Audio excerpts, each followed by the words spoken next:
So the first one in this market is extremely important. Accepting unfavorable appraisal contingencies. Every single contract that we have right now, somebody is trying to do something with an appraisal contingency because the market is crazy and the offers are coming in above asking price and appraisals are coming in low because they haven't been able to keep up with the market. And then there's confusion because the buyers don't have enough money to cover the gap between the appraisal and the purchase price. So at the outset of the contract, if we're talking about what the appraisal contingency is going to be, and you have the listing, you want to make sure that your seller is protected. So this is the appraisal contingency that is addendum F to the contract. And I've highlighted a couple of things, put a couple of notes on here, and I'm going to run through this with you guys. I like using the appraisal contingency because it says everything in here that we need it to say. It says up here when the appraisal has to be done by. It has to be done by a licensed Florida appraiser on or before, if left blank, then at least 10 days prior to the closing. And I put in here, or buyer.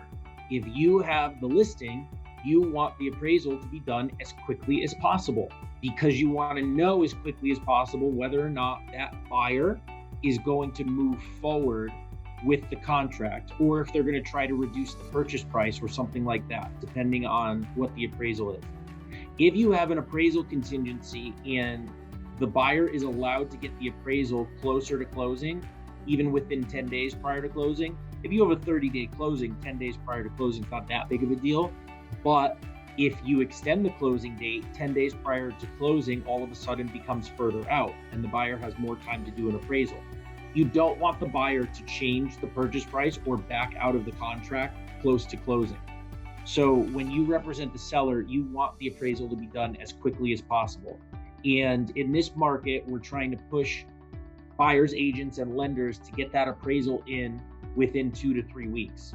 So I've seen a lot of contracts with 14 days. I've seen a lot of lenders saying that they can get a rush appraisal done within 10 to 14 days. So that is not out of the ordinary. And then if you are not having an appraisal contingency, if you're specifically excluding the appraisal language from the contract, which we'll talk about in a little bit, then you want to make sure that if you're on the buyer side, that your appraisal is getting done during the loan approval period, because then the buyer still has the loan approval period to back out of the contract. The next part of the appraisal contingency talks about the price of the appraisal, not necessarily the purchase price, although if this spot is left blank here, then it will default to the purchase price. So if the appraisal and the appraised value of the property is at least blank, then what happens?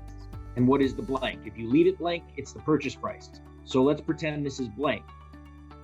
If the appraisal states that the appraised value of the property is less than the above value, then the buyer has to give the appraisal to the seller within 3 days and deliver written notice, either A, terminating the contract, or B, waiving and removing this contingency.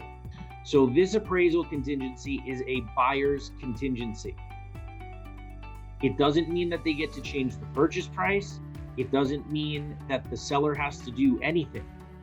It's on the buyer, if the property appraises lower than the dollar amount here, to either terminate the contract or waive it. Now we can get creative with the dollar amount that's in this blank. So let's say it's a $500,000 purchase price and the buyer's willing to pay $10,000 above appraised value. We can put 490 in this blank. And if it appraises for 490 or above, then the purchase price remains at 500,000. If it appraises below 490,000, then the buyer can either terminate the contract or waive the contingency. So let's say it appraises at 485,000. The buyer can choose to terminate the contract. They might go to the seller and say, hey, will you reduce the purchase price to 495? And the seller could say, no, we have a cash offer at 495. Then the buyer has the option of canceling the contract or just leaving the purchase price at 500 and waiving this contingency, or negotiating something else, so long as it's done within 3 days.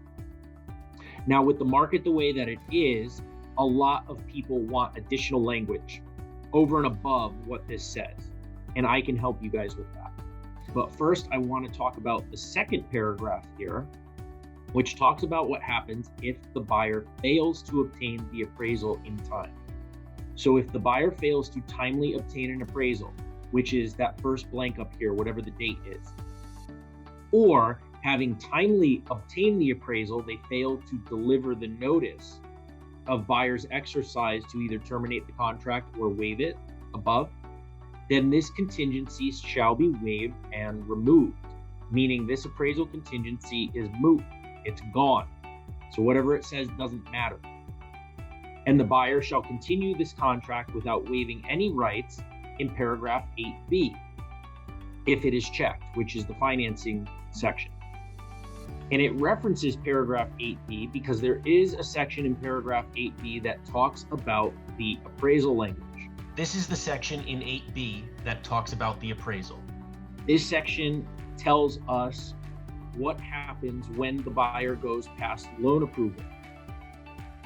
So if they go past the loan approval period and they have obtained loan approval, or it has been deemed to have been obtained, the buyer fails to close, then the deposit is due to the seller, unless the failure to close is due to a seller default, property-related conditions, or the appraisal of the property obtained by buyer's lender is insufficient to meet the terms of the loan approval. So if you have the listing and you do not want the contract to be contingent on appraisal, you need to also delete this section from the contract because it is another appraisal contingency. In very clear terms, it's stating if the buyer got loan approval or is deemed to have had loan approval, meaning they just went past the loan approval period, and a condition to their loan approval is the appraisal, and it appraised too low, doesn't meet that condition, then the buyer can cancel the contract and receive their deposit back. We don't want this to happen when we're on the listing side. So whether or not we have the appraisal contingency, I want to remove this section from the contract if we're talking about appraisals. So if the contract is not going to be contingent on appraisal, we want to remove that. If we do have an appraisal contingency, we still want to remove it because this second paragraph says here, if they fail to operate by the terms of this appraisal contingency, then we go back to the contract. And that language could allow the buyer to back out of the contract whether or not the property appraises at the dollar amount everybody agrees to. So that's why we want to delete that language from the contract when we're using an appraisal contingency. We don't want that to apply. We want the terms of this appraisal contingency to apply. I've put this in here as well because I want to give an example of how creative we've gotten with appraisal language. In this situation, the seller was giving a credit to the buyer, but if the appraised value was coming in lower, they wanted to give less of a credit. So basically they had like a $210,000 purchase price, and then they were going to be giving a credit of like $10,000, something like that. They did not want to give the same amount of credit if they had to reduce the purchase price. So we had to come up with a calculation to figure out what the credit would be based on the appraised value. And this is what we came up with. Not that I want you guys to get super complicated with your appraisal language, but if the clients are asking for something very specific, let's get on the phone and figure it out. Here's an example of a normal appraisal contingency. The date for the appraisal to get done is February 12th. And the appraisal value has to be at least $500,000. However, they wanted to add additional language here. So the purchase price on this contract was actually $550,000. What they wanted to do in this situation was they wanted the buyer to pay $25,000 above appraised value, but the seller didn't want to accept anything below $525,000. So that's why we put $500,000 in the blank up here, and then we added additional terms. If the property appraises below $525,000 but above $500,000, the buyer and seller agree to reduce the purchase price to $25,000 above the appraised value. If it appraised above $525,000, the purchase price would just remain the same, because there's nothing here, since we put 500,000 here, there's nothing here that says that the purchase price has to change. Below 550,000. And then this language says if it's below 525,000, but above 500,000, then we're going to reduce the purchase price. So if it had appraised at $520,000, the purchase price would have been reduced $550,000 to $545,000. If it appraised at $530,000, the purchase price would have just stayed the same at $550,000. So this is the type of language that we might put in for a situation like that. Sometimes the buyers don't want to use the appraisal contingency and they just want to put language in the additional terms. And we can do that as well, but we need to be very careful about what we're putting in there. One of the reasons why I like using the appraisal contingency, even though it's not perfect, it has everything in here that we need to protect the seller. Because we know that whatever the purchase or the appraised value is, the seller doesn't have to change the purchase price. They don't have to agree to reduce anything. It's on the buyer to start renegotiating. And then the seller has options. Now, if we want to give the seller even more options, we can create additional terms. But what I don't want you guys to do is just see a contract that you like, see the additional terms, and then have the seller sign the contract without really going over what the additional terms actually say, and just assume that everybody's on the same page about it. So these are the different types of appraisal language I've seen in additional terms and addendums. This one I've seen a lot. Buyer agrees to pay $5,000 above the appraised value. What does the seller agree to? Are they going to reduce the purchase price? What happens if the property appraises for $100,000 less than the purchase price? Is the buyer paying $95,000 below the purchase price? What's the actual agreement here? It's just buyers agreeing to pay $5,000 above the appraised value, but I mean, the buyer can agree to do an inspection and then not do the inspection. So what does this actually mean? I see this in contracts all the time, and it leads to disputes all the time because the appraisals aren't always coming in within $5,000 of the purchase price. If they are in that situation, then pretty much we can probably agree that nobody's going to ask for the purchase price to change. But if it's anywhere over and above the $5,000, the seller might be thinking that they never agreed to reduce the purchase price, and the buyer might be thinking that they have agreed to reduce the purchase price. I always argue that nothing is supposed to happen because this language doesn't mean anything. The seller agrees to move into a new house after the contract. That's basically what this says to me. The buyer will argue that this means that they agreed to reduce the purchase price, and the seller will argue that this doesn't mean that. So don't use this language.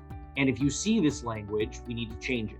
One of the reasons is I want to be very transactional. I want to get to closing. You guys want to get to closing. The seller wants to sell, the buyer wants to buy. So if we have language in the contract that nobody can figure out after the fact what it means, then we're going to end up in a dispute, and that's not our goal.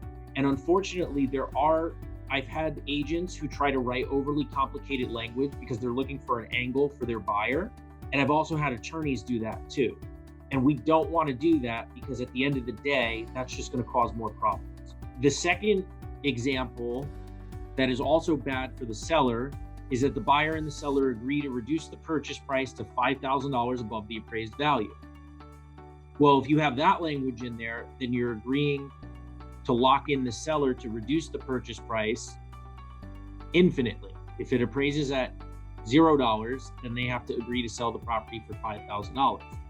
So when the appraisal comes in super low and you have this language, your seller is going to be upset that you let them agree to this because they have no wiggle room. The third example is similar language to what we've been putting in contracts when there's no appraisal contingency, but we're just working in the additional terms.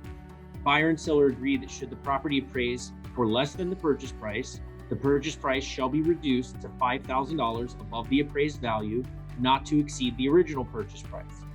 Provided, however, that should the property appraise for less than $500,000, the parties shall renegotiate the purchase price, and if unable to come to an agreement within 3 days of receiving the appraisal, either party may terminate this agreement.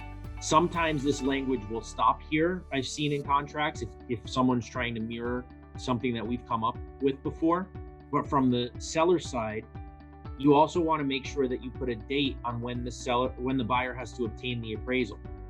Buyer shall obtain the appraisal on blank date, but if buyer fails to obtain the appraisal by then the seller shall have the option to terminate this agreement within 3 days.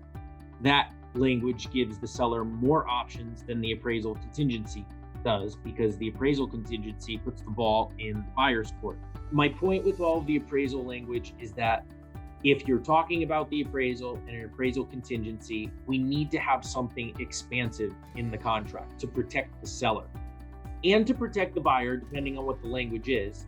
If the language is the first part here, you could be really screwing over the buyer. So we don't want to get into disputes over this. We want to make sure we're on the same page before the contract is signed as to what everybody agrees to.